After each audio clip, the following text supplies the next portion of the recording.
News 8 at 6 starts now.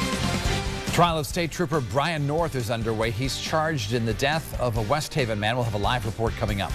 And police are investigating a rash of burglaries that happened in 3 New Haven area towns. News 8 at 6 starts now. Good evening and thanks for joining us on this Monday night. I'm Dennis House. I'm Ann Nyberg. It's day 1 of the trial for State Trooper Brian North, charged in the death of Mubarak Soulemane.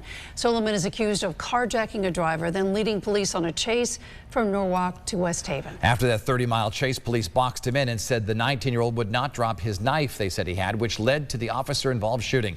Let's go live to News 8's Brittany Taylor, live at Milford Superior Court. So, Brittany, take us through what happened today. Good evening, Dennis. And while it was a fully packed courthouse today for the Brian North trial, we saw a number of key witnesses take the stand today. Police officers, employees, even the victim's mother and sister. They said he was a mental illness for the first time. But since then, Mubarak kept having an episode. He struggled with that until he graduated high school.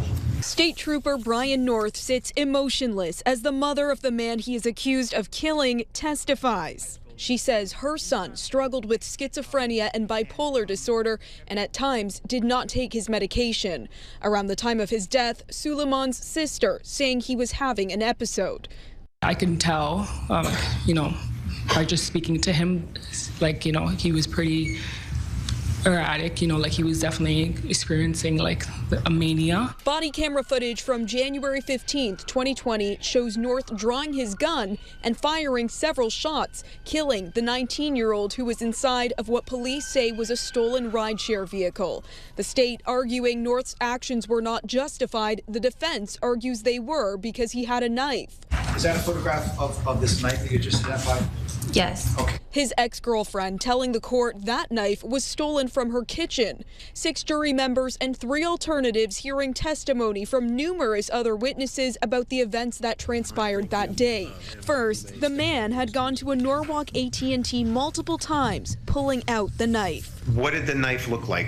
It was a long kitchen knife. This Norwalk police sergeant says the West Haven man then called a lift, got inside the back of the vehicle, and began hitting the driver in the back of the head.